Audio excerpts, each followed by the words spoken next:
Desde la tumba del rey Tutankamón hasta los rollos del Mar Muerto, parece que no hay nada que la comunidad mundial de arqueólogos no sea capaz de desenterrar. Entonces, ¿por qué no han encontrado aún la Atlántida? Es una pregunta que se hacen a menudo arqueólogos como David Anderson, que afirma que recibe preguntas sobre la isla continente perdida de Atlántida o Atlantis y su supuesta existencia a diario.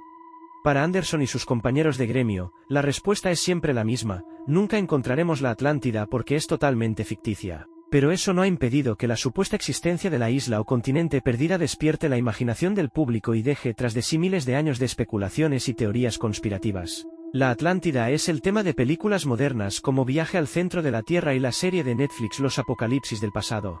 Pero la historia es obra del filósofo griego Platón, que presentó la isla en dos de sus diálogos socráticos Timeo y Critías del siglo IV a.C. Platón la llamó Atlantis, o la isla de Atlas, y el filósofo no pretendía que representara el pináculo de la humanidad, sino que la civilización isleña fuera un complemento ficticio de la ciudad real de Atenas.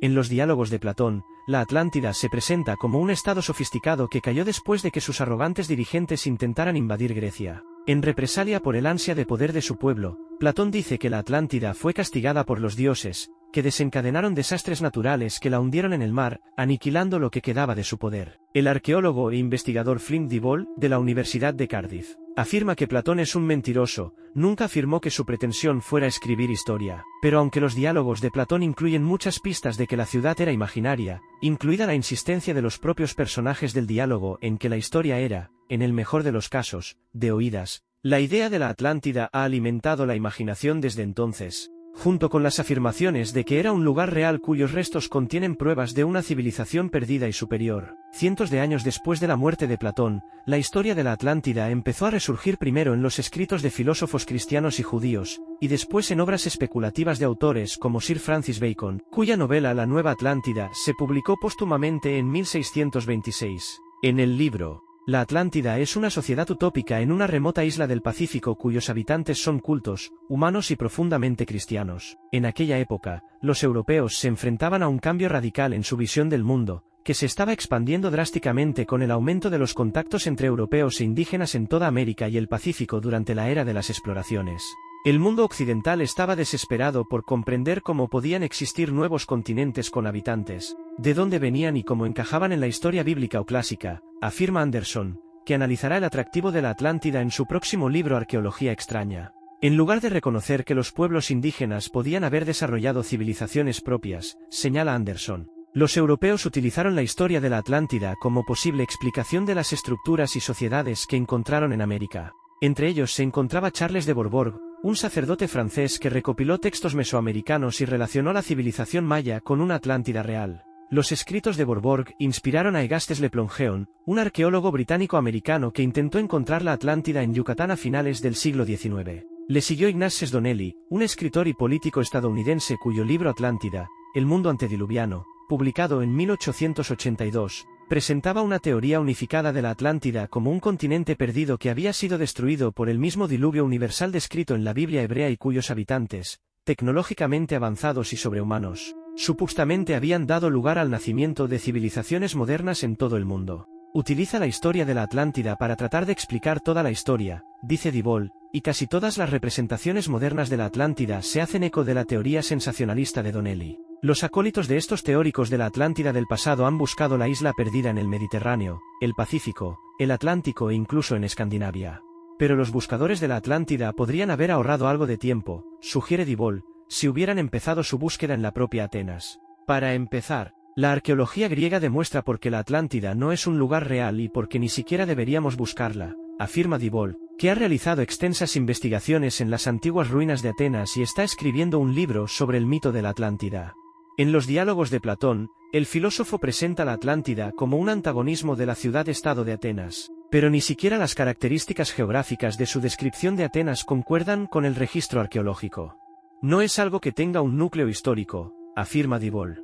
La ciudad ficticia tampoco aparece en obras de arte de la época de Platón, lo que indica que la Atlántida fue producto de la imaginación del filósofo y no una creencia pública generalizada. Sin embargo, la falta de pruebas históricas reales que sustenten la parábola de Platón no ha impedido que la gente continúe su caza e insista en que los arqueólogos ocultan al público pruebas de la ciudad perdida. La idea de que los arqueólogos oculten algo o no lo publiquen es ridícula, afirma Anderson. Uno se hace un nombre en arqueología desafiando el statu quo. Tanto para Anderson como para Dibol, contrarrestar la extendida creencia pública en la legendaria isla, y las afirmaciones de una turbia conspiración arqueológica en torno a su ubicación, se ha convertido en una actividad secundaria de sus especialidades arqueológicas. Desde los estudios biomoleculares de Dibol sobre isótopos en dientes de animales de la antigua Grecia hasta las excavaciones de Anderson en asentamientos mayas del preclásico. Ahora forma parte de la carrera de ambos hablar en contra de figuras como Graham Hancock, un autor y presentador de televisión británico que sostiene que los arqueólogos están encubriendo pruebas de que una civilización avanzada similar a la Atlántida existió realmente hace miles de años, y que sus residentes se dispersaron por todo el mundo cuando un cometa se estrelló contra la Tierra, desencadenando una inundación catastrófica. Si uno cree que el estudio del mundo antiguo consiste en resolver un enigma o desentrañar las pistas de un rompecabezas, está atrapado en un mundo de fantasía creado por escritores de ficción pulp, afirma Anderson. Es un mundo divertido en el que jugar, pero no es investigación arqueológica real. Además, las afirmaciones sobre la Atlántida no son del todo divertidas. Las especulaciones del siglo XIX sobre la Atlántida ayudaron a inspirar las teorías raciales del nazismo, como la de que el continente era la patria de arios racialmente superiores, y la insistencia en que una civilización perdida fue la responsable de las magníficas ciudades de la América precolonial resta importancia a los logros reales de los indígenas que las construyeron. No creo que todos los que creen en esto sean necesariamente racistas o supremacistas blancos, pero el mito de la Atlántida refuerza la supremacía blanca, afirma Dibol. Ambos estudiosos añaden que la búsqueda de la Atlántida socava el trabajo de los arqueólogos legítimos, cuyos descubrimientos en todos los continentes pueden pasarse por alto, ignorarse o no creerse debido a la fijación permanente del público en el imaginario. Cuando la gente se enamora de esta idea, es mucho más fácil dejar de creer en los expertos, dice Dibol. Eso puede ser un entretenimiento para algunos, pero para otros es una puerta de entrada a teorías conspirativas aún más oscuras. Si el público se interesa por la Atlántida, sugieren los estudiosos, quizá debería centrarse en otras partes de la antigua historia que aún hoy despiertan la imaginación.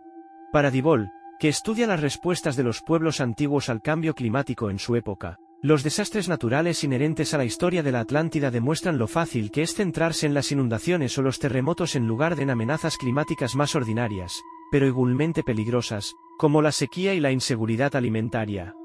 Y para Anderson, merece la pena analizar la historia que Platón realmente intentaba contar, en lugar de perder el tiempo buscando una isla que solo existió para demostrar un argumento filosófico. Según Platón, la Atlántida intentaba destruir la civilización, dice Anderson. La Atlántida era el malo de la historia de Platón. En lugar de obsesionarse con la posibilidad de que la isla existiera, dice el arqueólogo, merece la pena volver a analizar la arrogancia de Platón y los peligros del poder incontrolado, temas que aún resuenan demasiado bien 24 siglos después de que el filósofo contara su historia por primera vez. Gracias por ver el vídeo, hasta la próxima.